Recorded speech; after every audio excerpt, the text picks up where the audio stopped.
Arahato Sama Sambuddhassa Namo Tassa Bhagavato Arahato Sama Sambuddhassa Namo Tassa Bhagavato Arahato Sama Sambuddhassa. Okay, good morning, everybody. Good morning.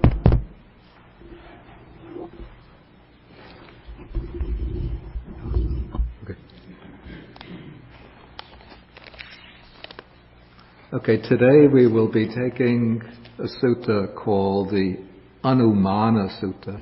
This is sutta number 15 in the Middle Length Discourses. And in our book, this is on page 190.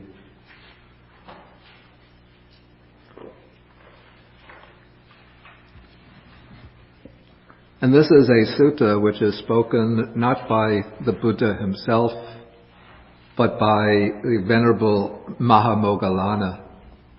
Mahā Moggallāna was one of the two chief disciples of the Buddha. We know that the Buddha had two chief disciples.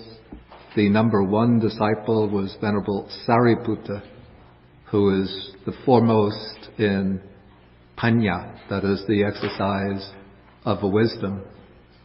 And Mahā Moggallāna was said to have been the foremost in what we call in Pali iddhi, which means the spiritual powers or psychic powers.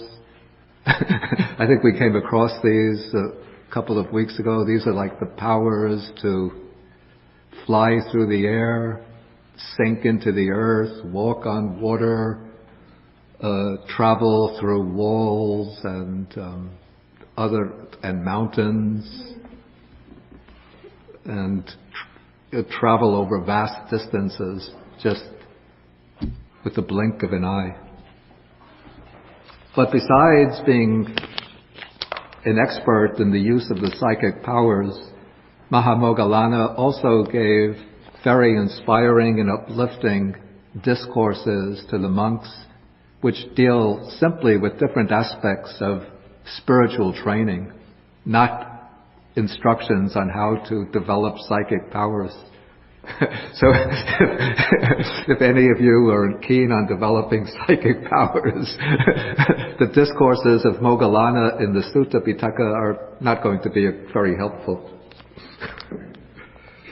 But if you want to get them, you can come to see me afterwards.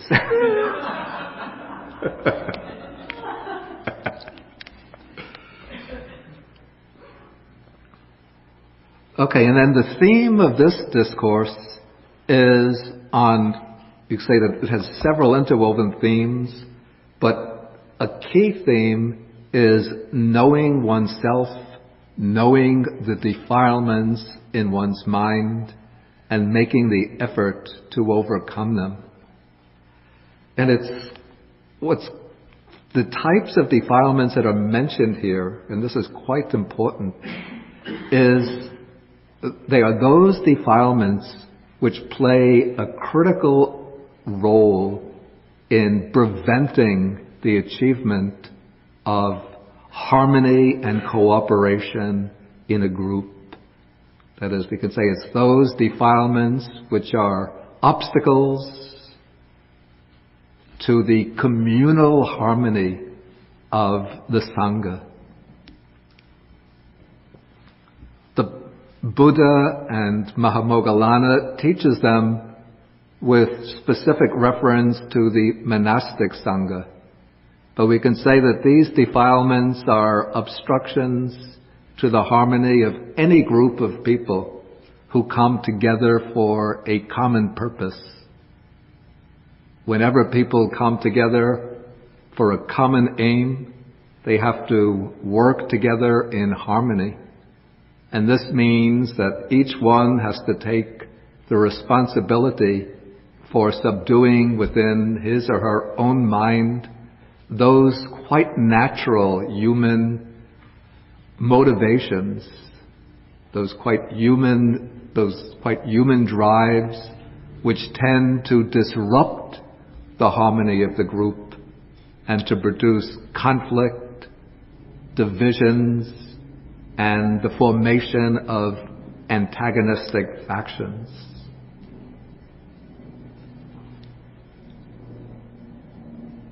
In the Vinaya, it's occasionally said that the harmony of the Sangha depends on the monks and the nuns being ready to criticize one another. To criticize one another not with malicious intent, but in order to point out one's faults.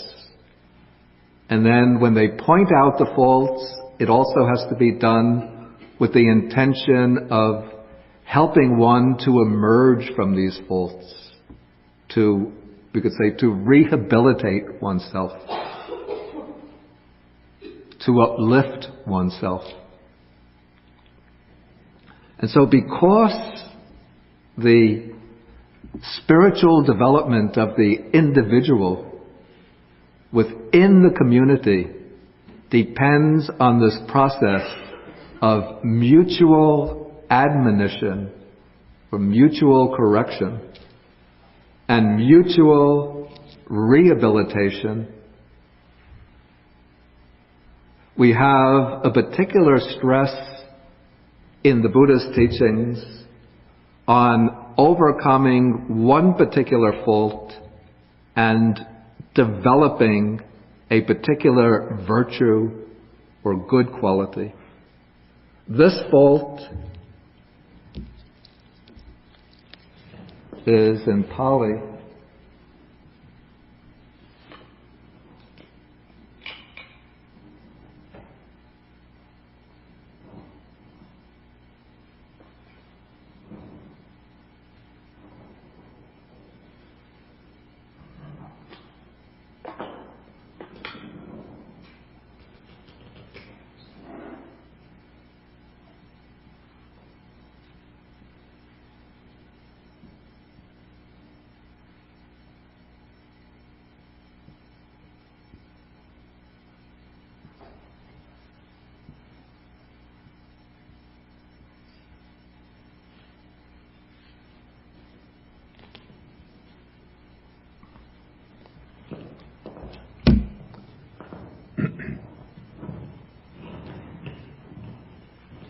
The fault is called being dubbacca, which comes from the prefix dur, which means sometimes bad or sometimes difficult. You know, the word dukkha, which means suffering, also comes from dur plus ka. So that means a bad state, which is suffering. But this is dur plus vacca. Now the word vacca means speech. And so du plus vacca, dur plus vacca, we get the word dubbacca, which doesn't mean being a bad speaker, but it means being difficult to speak to. Or we could say being difficult to admonish, difficult to correct. So sometimes if a person is behaving wrongly, engaging in improper conduct, then one has to call that person aside and speak to that person to point out their fault and try to correct them. If that person doesn't accept one's advice that is correct and well-intentioned, then that person is dubbacca, difficult to speak to, difficult to admonish.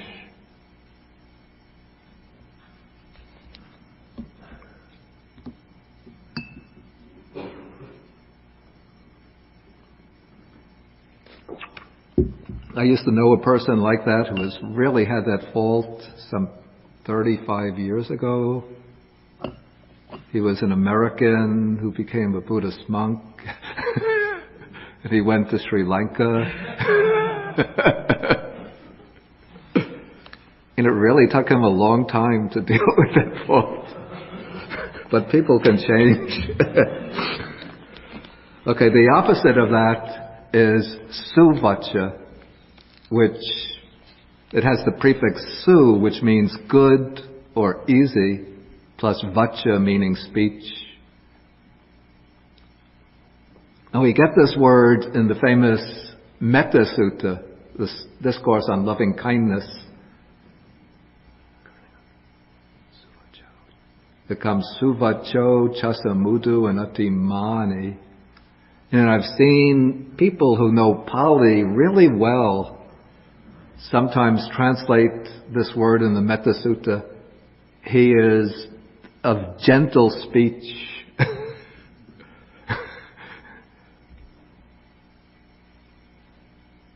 Or he is a good speaker. But it doesn't mean that. It means being easy to speak to, easy to correct, easy to admonish.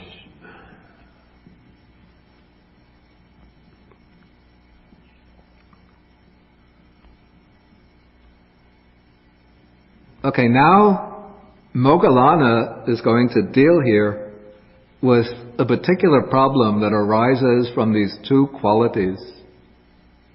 And that is that some people, again, this is a natural human fault, think that they are suvachu, easy to speak to, when they are really dubacha, difficult to speak to. And so here Moggallāna is going to enumerate some of those qualities that make a person dubacha, difficult to speak to.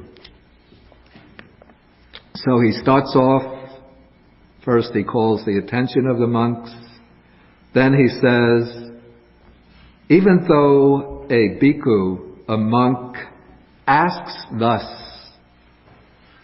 and the word that's translated asks, it's actually a weak, the English rendering, it's weak compared to the Pali. The Pali word is pavareti, which means something like invites or requests. So he says to the others, he invites them, please criticize me. Please correct my faults. So he's saying, let the venerable ones, that's his fellow monks, let them admonish me. I want to be admonished by the venerable ones. So he's speaking, sort of opening up the door to being corrected by the others, as though he's coming on as a really humble, respectful, diligent and sincere student who wants to be corrected by his senior brothers in the Sangha.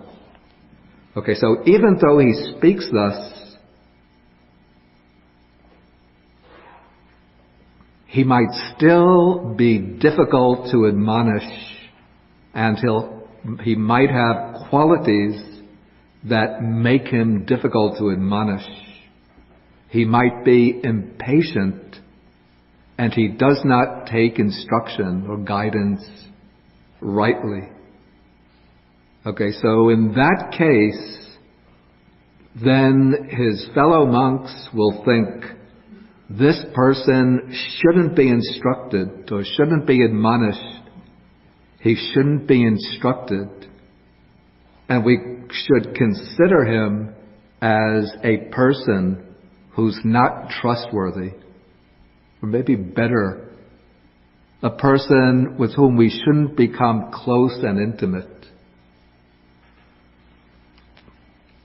And this is an extremely important decision that monks might make in relation to another monk, because for any monk or any person to progress in the Dhamma, it's important to receive guidance from others, particularly when others point out one's faults and try to correct one's misbehavior.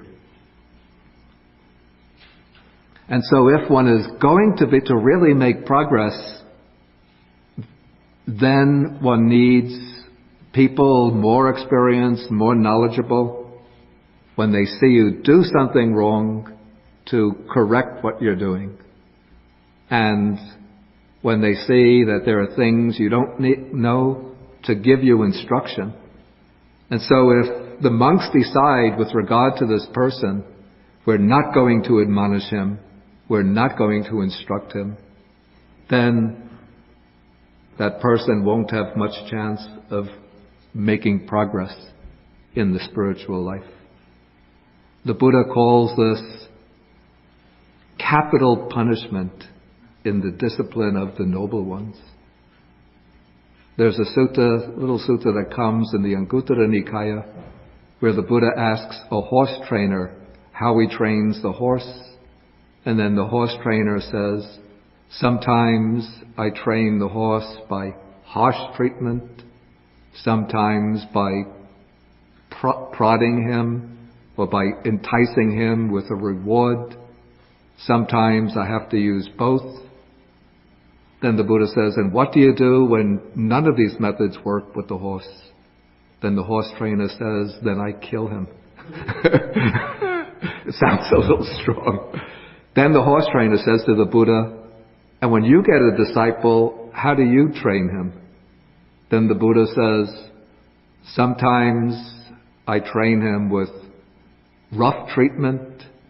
That is, I point out his faults, I tell him he has to correct himself, I criticize him. Sometimes I train him with gentle treatment.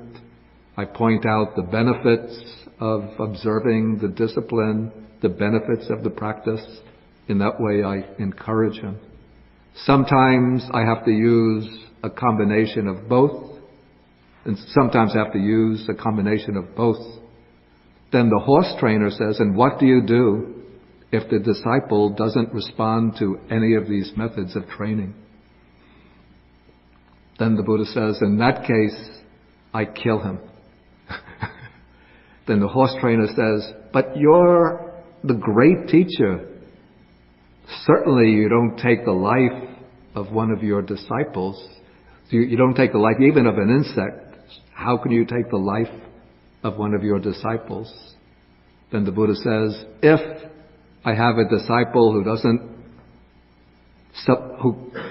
doesn't accept any of these methods of treatment, then I decide and the good monks decide that we won't speak to him and give him any kind of instructions. And that is what is called capital punishment in the teaching of the noble ones.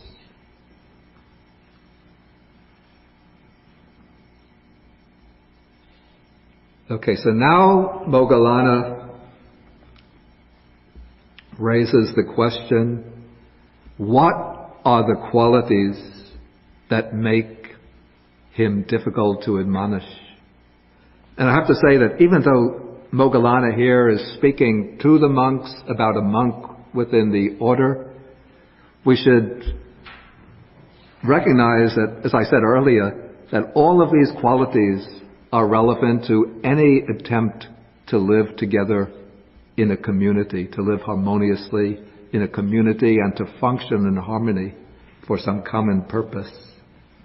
Okay, so the first is that the monk has evil wishes and is dominated by evil wishes.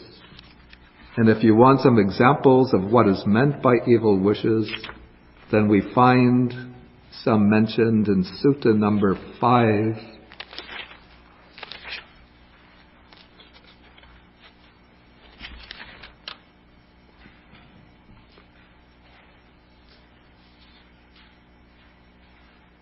On page 110.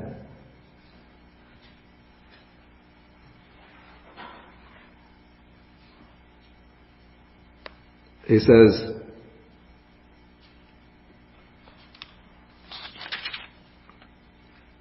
I think this is again Moggallāna speaking, and he says, in paragraph 9, he says, blemish is a term for the sphere of evil, unwholesome wishes, Then what are some examples of these evil wishes?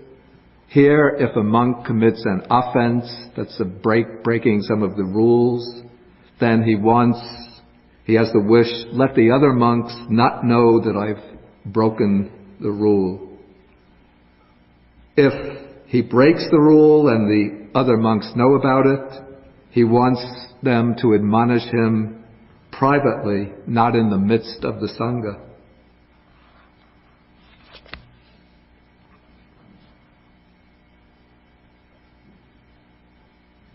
Then I'll just skip over a few, just to select a few, just to give you some ideas. Paragraph 13, when the Buddha is giving a teaching, sometimes he teaches by asking one of the monks questions to be answered. The monk thinks, let the Buddha ask me the questions. So he could be showing off that I have so much knowledge.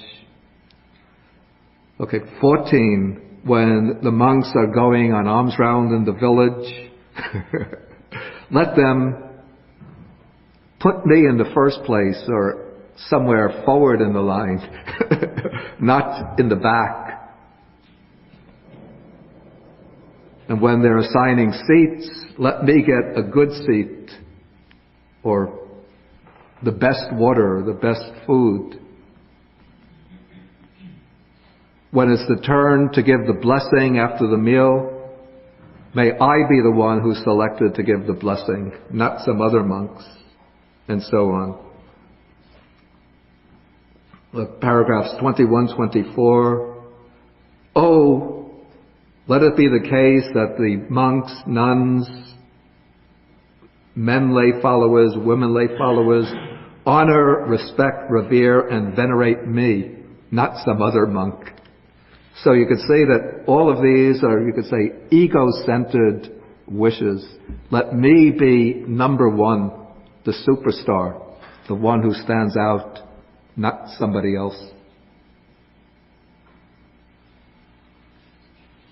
Okay, then number 2 is in a way related to that. You could say it's driven by this, what's called the evil wishes. Here, the monk praises himself and disparages others. So in order to get people to respect and revere him, to give him the first place, so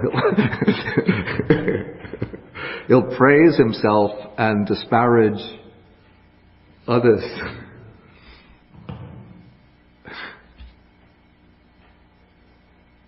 I'm just laughing.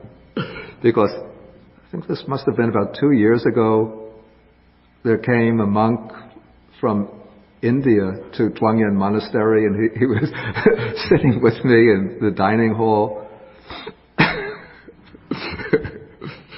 And we were exchanging a few words. He was an elder monk. And then he asked me, did you ever go to India? And I said, yes. He said, did you ever go to Darjeeling? I said, yes. Then he said, where did you stay in Darjeeling? I said, I stayed it was a place that functioned both as a Buddhist temple, as an orphanage. That's where I stayed. He said, that's my temple. The monk who's running that temple, that's my disciple. Then he asked, what kind of food did he give you? And I said, venerable, this was 1999. That was 9 years ago, one meal. I don't remember. He said, you don't remember the food that he gave you? What kind of mindfulness do you have?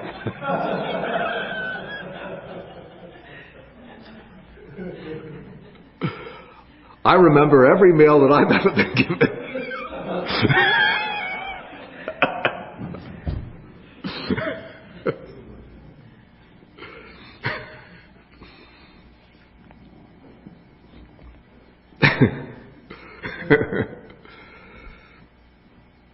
Okay. Number 3, the monk gets angry and is overcome by anger. This is when people are criticizing him. Okay, then, number 4, when the monk gets angry, if he becomes repeatedly angry towards the particular person, then he becomes resentful towards that person. This is, we call this the kind of hostility that builds up because a monk doesn't like to be criticized, and so he develops a kind of persistent grudge or resentment against those who criticize him.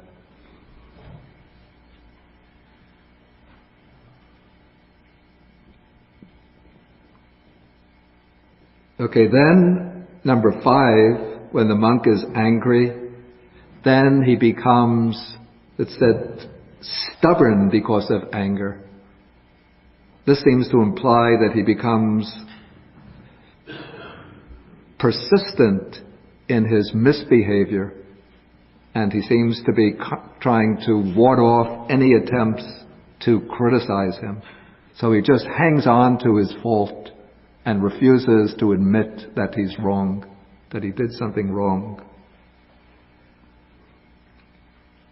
Okay, as we go on, 6, the monk becomes angry, and then he utters words.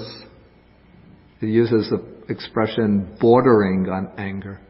You know, he doesn't actually break out in an angry tirade, but, he could feel that venom spilling forth behind words that are attempting to be polite and respectful. Of course, presumably he's talking to those who are his elders in the Sangha. So he's saying things that are bordering on anger. Number 7, it goes a little further. In this case, he's being not simply corrected politely, but now his case seems to have become so serious that he's being formally reproved.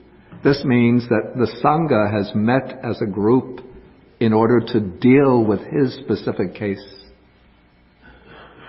And so it's not just a case of one monk or 2 monks speaking to this misbehaving monk, but they've actually called a meeting of the Sangha to deal with him through some kind of formal procedure. And so when his brother monk reproves him for his faults, then he resists the reprover, refusing to admit that he's done anything wrong. As the discussion goes on, then he will denigrate the reprover. That is, instead of accepting the criticism, he will disparage the character of the reprover. He'll say, "What right do you have to reprove me? You have enough faults of your own. You should look after your own faults. Don't bother to be reproving me." Okay, as they go on, then he will counter-reprove the reprover.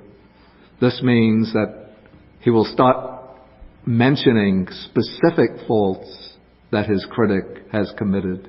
They might be real faults that he has seen the reprover commit, or he could start making things up just to have something to deflect the attention of the other monks, so that instead of being focused on him, everybody will turn to the critic and start wondering, how could you be criticizing him when you have these faults of your own?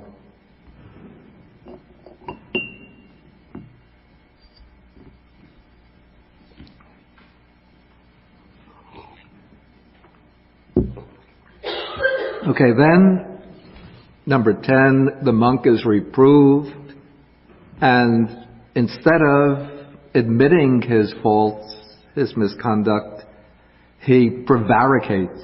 That is, he starts telling a stream of lies, or he'll lead the talk aside.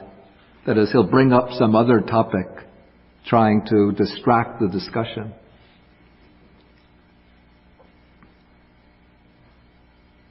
Or he'll show anger, hate, and bitterness.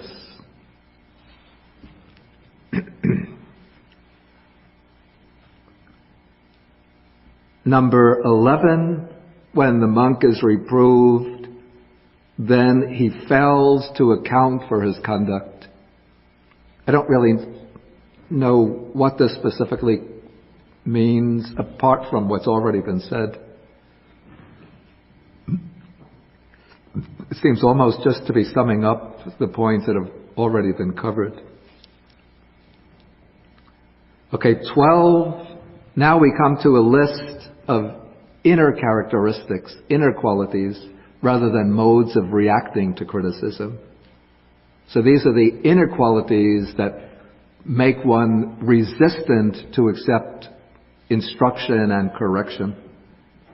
Here one is contemptuous towards others and insolent. That is, one tends to put oneself forward and to try to dominate and control others. Again, the monk is envious of others, and avaricious. Maybe better, this could be translated miserly. So he doesn't want to share his possessions with others. Because within the Sangha, for harmony to prevail, one is supposed to not hold on to one's material possessions, but whatever one gets that can be shared, one is supposed to share with others. And so if somebody is avaricious or miserly, then in order to avoid this obligation to share with others, one will become resentful towards others, and then one will become difficult to correct. Okay, again, now number 14, the monk is fraudulent and deceitful. Fraudulent means that he tries to cover up his inner faults so nobody discovers them. And deceitful means that he tries to show himself to possess good qualities that he doesn't really have. For example, the monk might be behaving very casually, just without any restraint, as long as he thinks he's alone. But when he comes down to the communal hall, maybe he knows that there's a group of lay people there who have gathered to make offerings, and so he wants to win their veneration and respect. So as he comes to the top of the hill where he becomes visible to the others, he'll start walking very slowly, trying to look very mindful, keeping the eyes cast down, maybe occasionally pausing as though he stopped to be mindful of an in-breath and an out-breath. See, I know all the tricks.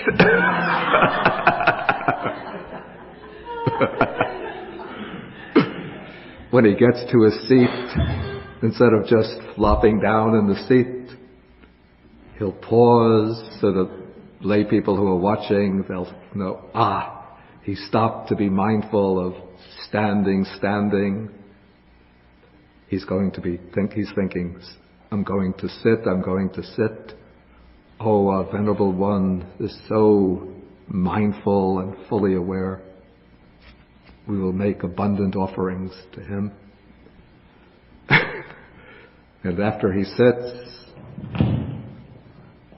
he'll remain as though, he's in the fourth jhana, just not stirring. But every once in a while, the eyes will be darting to the left, to the right. Who's getting the new robe? Who's getting that piece of cake? Okay, fraudulent and deceitful. Then obstinate and arrogant. We've already come across some manifestations of these characteristics. And then number 16, he adheres to his own view holds to his own views, holds on to them tenaciously, and relinquishes them with difficulty. Those of you, well, just about all of you who have been coming to the earlier classes will recognize some of these qualities. We came across them in Sutta number 7, the simile of the cloth.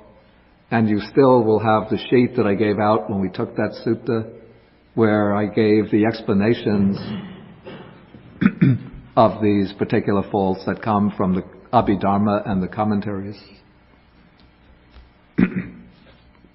Okay, so these are called the qualities that make him difficult to admonish.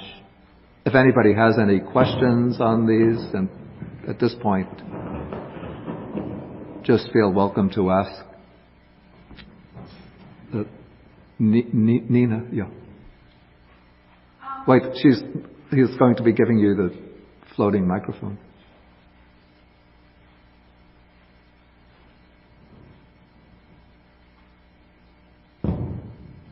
Thank you. I can understand that about everybody, but I would assume that when one wants to be a monk, one has already come to a state of relinquishment and working on oneself. So I'm a little bit confused. Right? Yeah. Okay, I mean, that's a good question.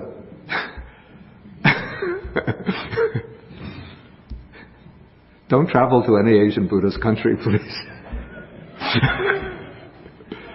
Okay, there are many reasons why people become monks. Even in the Buddha's time, it was not always because they sincerely want to gain enlightenment and attain nirvana. But people sometimes think, you could see this in the Vinaya. People are having a hard time with the living. They look at the Buddhist monks. They think, oh, these Buddhist monks, how does the phrase go? They get good food, and then when they finish eating, they sleep in well-protected shelters.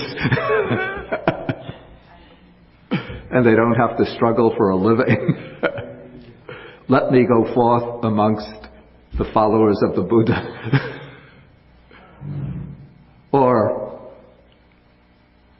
they see monks being respected, venerated by people, and they think, here I am, just a simple fellow, everybody is just treating me like SHIT.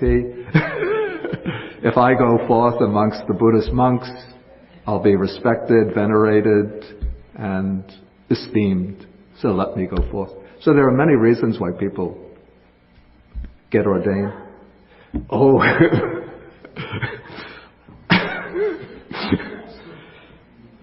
Yeah. Yes.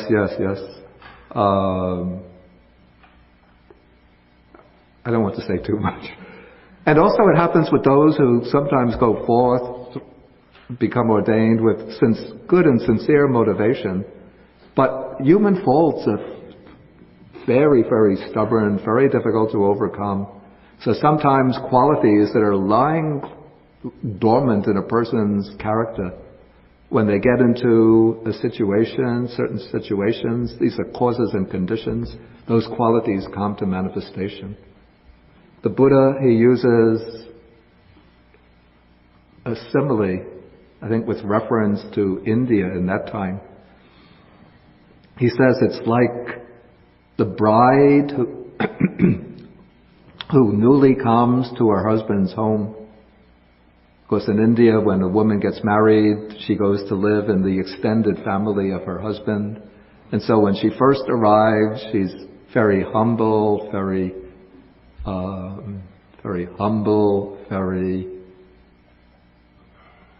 respectful towards the elders in the family, very obedient towards her husband. These are Indian virtues. Very compliant. But after she becomes well established in the household, then she starts scolding her husband, you do this, you do that. She starts scolding her in-laws, her mother-in-law, her father-in-law, you do this, you do that. And she becomes intolerably domineering. And so the Buddha says, in the same way, There can be a young person here who goes forth into the homeless life. At the beginning, he's very humble, very respectful, very obedient, very compliant with the training. But once he gets established within the order, then he becomes domineering, bossy, aggressive, and unwilling to follow the training. So this does happen. It's human nature.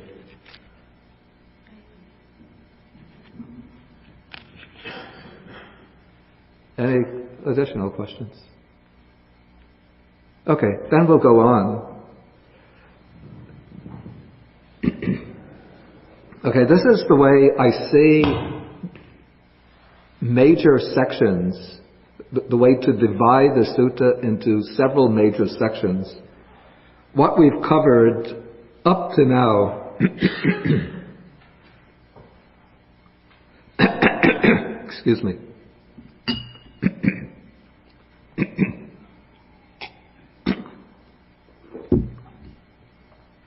from paragraph 2 up to the end of paragraph 3, or section 2 up to the end of section 3, are the qualities that make a person difficult to admonish.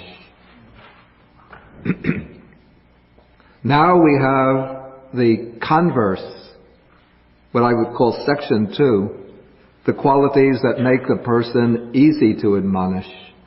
And so here we have the opposite case. So even though the monk doesn't ask his fellows, inviting them to admonish him and to correct him, still he might be easy to admonish and have qualities that make him easy to admonish. He might be patient and he'll accept instructions properly. In that case, his fellow monks think that this is a person who should be admonished and instructed, and they think that we should trust this person, or we should become intimate with him, friendly with him, close to him. And so, as I said earlier, for the monk to progress, to develop, it's important to gain the advice of others, especially when one is behaving improperly. One's misbehavior should be admonished, and one should be corrected, and one should be shown how to rehabilitate oneself, how to behave properly. And so this monk, who is easy to admonish, even though he doesn't invite advice from others, he's going to receive that advice when he needs it. And so what are the qualities that make him easy to admonish? Again, those of you who like always to have positive statements, you have to get accustomed to the Indian, especially the Buddhist way of exposition, which is often just to negate the negative qualities. So here, the monk has no evil wishes, he's not dominated by them, he doesn't praise himself and disparage others, he doesn't get angry easily, he doesn't become resentful, he's not stubborn, he doesn't speak words bordering on anger. When he's reproved, he doesn't resist, denigrate the reprover, he doesn't counter-reprove the reprover, he doesn't prevaricate and so on, he accounts for his conduct, he's not contemptuous or insolent, not envious or avaricious, not fraudulent or deceitful, not obstinate or arrogant. Please, let's have something a little more positive. Let me try. From paragraph 12, section 12 on. He's not contemptuous. Let us say he's respectful and humble.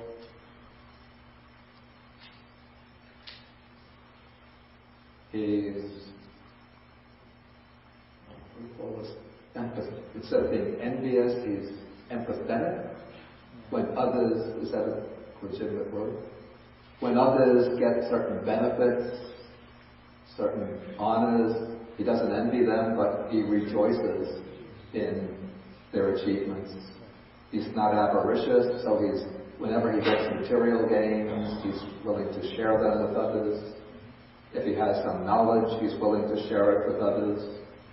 He's not fraudulent or deceitful, but he's honest, straightforward, somebody who shows himself as he really is.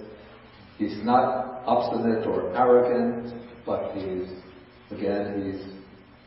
compliant, flexible, adaptable, and humble. And then he doesn't adhere to his own views, hold on to them, but he's ready to relinquish them easily. If he sees that he's wrong, he'll give up his mistakes and accept the views of others. So those are the qualities that make him easy to admonish. Okay, so that takes us to the end of the second section. Now we come to the third major section, which is sections. The third major division, which is section 6. This gives us the important practical advice of how to go about discovering our faults and eliminating them. And it begins by arousing what I would call the motivation, the resolve, the intention to overcome these faults. And one does this. Here Moggallāna uses a very skillful method, following the method that the Buddha uses in many cases. In order to train oneself to overcome some faults, one considers how one would react to others who have those faults, how one would evaluate other people who have these faults. Because our mind is so conditioned, I would say it's conditioned in this way, not through outer conditions, but through this beginningless ignorance. The beginningless ignorance envelops the mind in a kind of protective coat. I remember there were these toothpaste ads back in the 1950s, 1960s. There's a man standing a little bit in the distance, and somebody takes, in the foreground, takes a hard ball or a ball, what looks like a ball of steel, and throws it at him. And so your reaction is, oh, he's going to be hit by that hard ball and knocked over. But then a hard ball hits something that one hasn't seen. It's the invisible protective shield, and it bounces off, and the man in the background is just standing there smiling. And then the ad tells us, in the same way, when you use this toothpaste, it puts the invisible protective shield over your teeth so that you don't get invaded by the bacteria that cause cavities. So the mind puts this protective shield over itself so that we can have all the faults, and we don't really recognize that, when we have these faults, when we step into the room, we think, everybody is glad to see me. When they're really thinking, oh, Sam has arrived.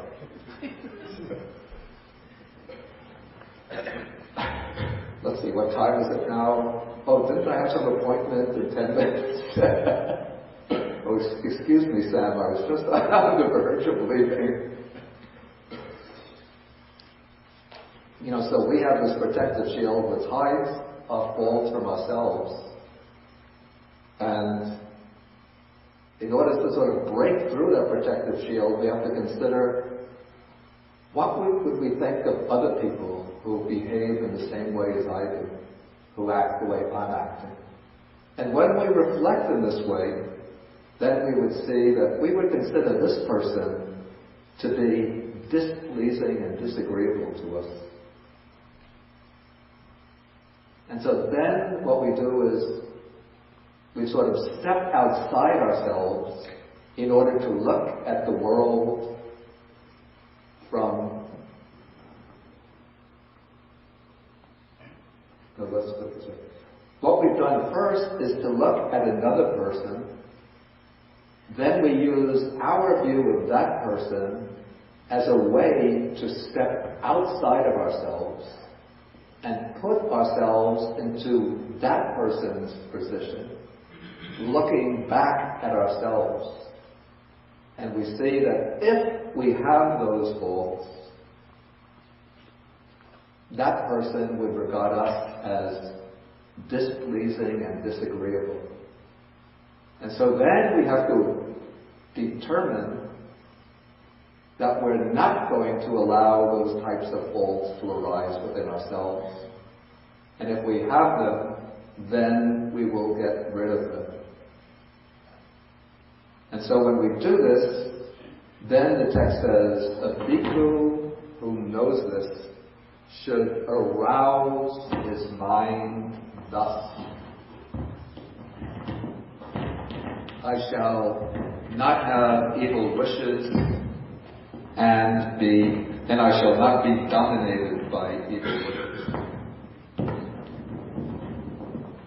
And here the important phrase in Pali, Chittam upadetappa.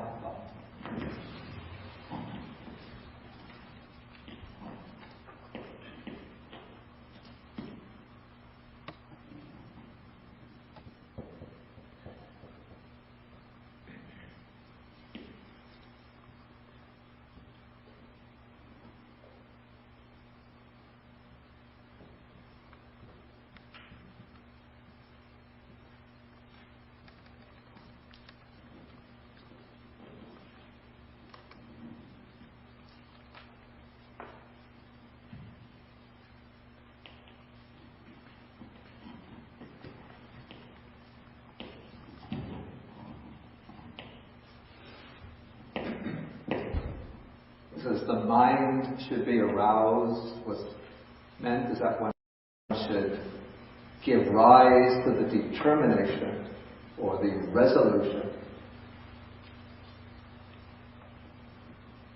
not to give way to this particular fault. This is the Chinese Yao Ma Shen, right? Right? 你不知道中文。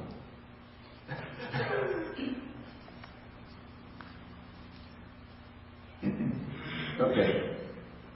So this kind of structure or pattern is repeated for all 16 of the faults.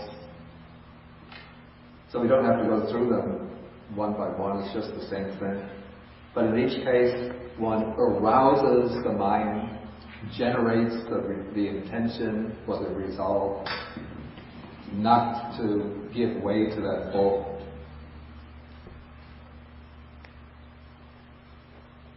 So that is section number 3. With section number 7 of the printed text, we come to the 4th division of the sutta. And that is, from time to time, or repeatedly, one has to review oneself or reflect upon oneself in order to discover whether one has that fault. This is the way one avoids giving way to that fault.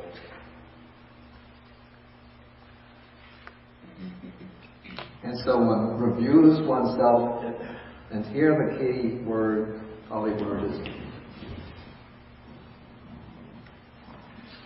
Paccavekkhappa.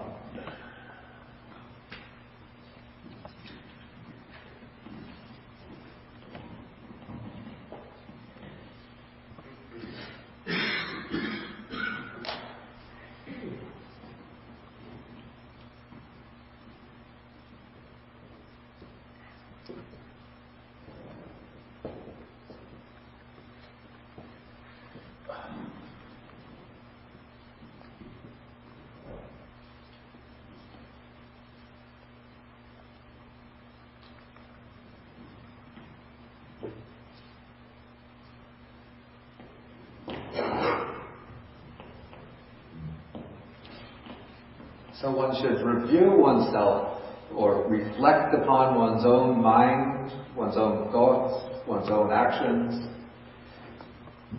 one's own character. Do I have evil wishes? Am I dominated by evil wishes?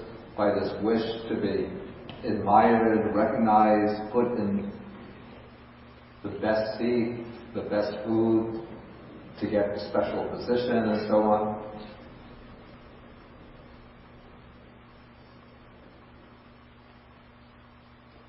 Okay, then comes the action to be taken as one reviews oneself. As one reviews oneself, if one knows, I have evil wishes, I'm dominated by evil wishes, then one should make an effort to abandon those bad, unwholesome states.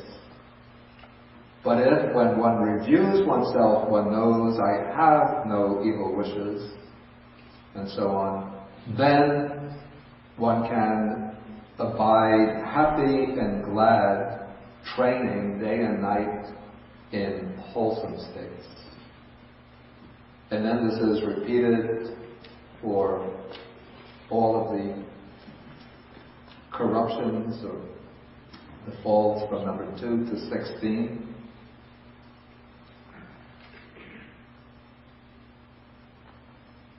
And then in section 8, then we have a kind of summing up of everything that's been said so far in section 4. When the monk reviews himself thus, if he sees that these evil, unwholesome states are not all abandoned in himself, then he should make an effort to abandon them. But if, when he reviews himself thus, he sees that they are all abandoned, then he can abide happy and glad, training day and night in wholesome states. And then the text illustrates this, well, Moggallāna illustrates this with a simile. Just as when a young woman or man looks at his or her own face in the mirror or a clear basin of water, if they see a smudge or dirt mark on the face, they'll make the effort to remove it. But if they see that the face is clean and without any blemish, then they will be happy that their face is clean. So in the same way, one should review oneself, examine oneself, abandon one's faults, and if one is free from those faults, then one can go on training day and night in wholesome states. And then the commentary to the sutta, the old commentary of Buddhaghosa, it shows the esteem, it makes a comment which shows the esteem in which the sutta was held. The commentary says that according to the ancient teachers, the early generations of Buddhist teachers, a monk should review or recite the sutta 3 times a day. If they can't manage 3 times a day, then they should do it twice a day, or at least once a day. I'm not going to cover up my faults. I've been very negligent in reciting it once a day. But now that I reviewed it and gave a talk on it, I see it's extremely useful sutta to review, to reflect on, and not only for a monk, but for any person. Because when we have to interact with others, when we have to function together in a group, to function harmoniously and effectively, these are exactly the qualities we have to overcome. Okay, any other questions that come out from this? We'll have a discussion again after lunch at 12 o'clock. But if any short questions that can be dealt with briefly. Is that Dina back there? What constitutes training? Well, training would be the training in all the different aspects of the Buddha's training. It could be the 4 foundations of mindfulness, the development, especially, I think it's referring especially to the development of meditation.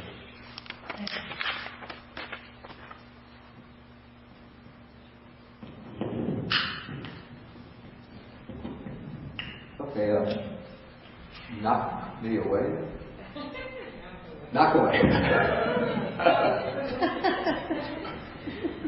Wait, take the microphone. I was just curious about the title Inference. Why Inference?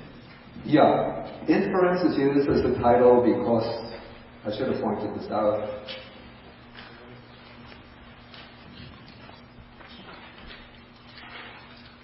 If we go back to, on page 192, in section 6, we have, now, friends, a monk ought to infer about himself in the following way. That is that process of first you consider how would I respond to another person who has these faults. Then one can draw the inference on that basis. If I have those faults, others are going to think about me in the same way. Okay, we will end the discussion here, and then we'll share the merits, and then come back at is that question?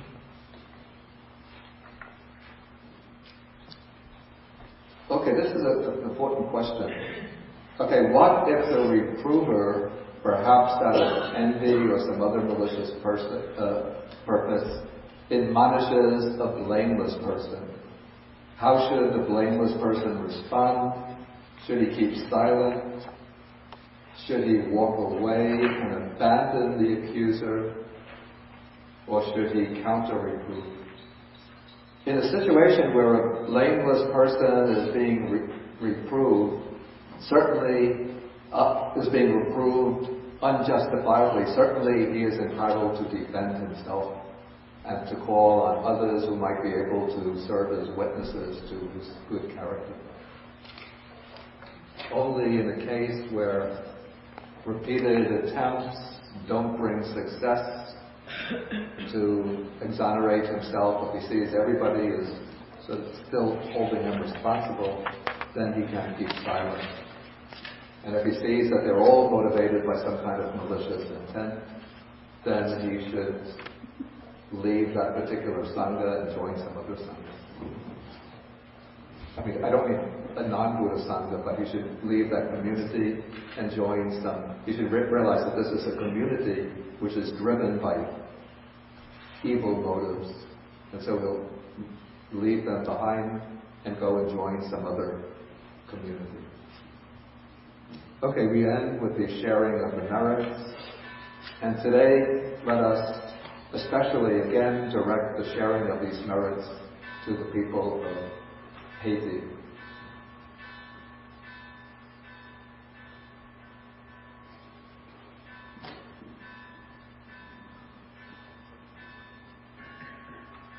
We practice little patience. Okay, I'll just say.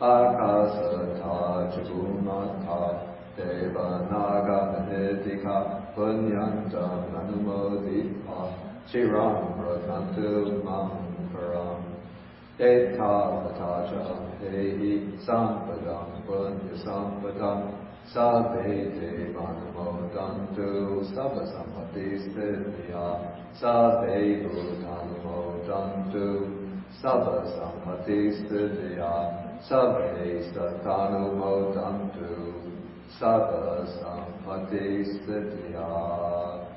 Bhavagupadhaya vichihitato etantare satakayupapanna rupiya rupicha vasanya stanino dukha pavuchantu pusantu nibutin.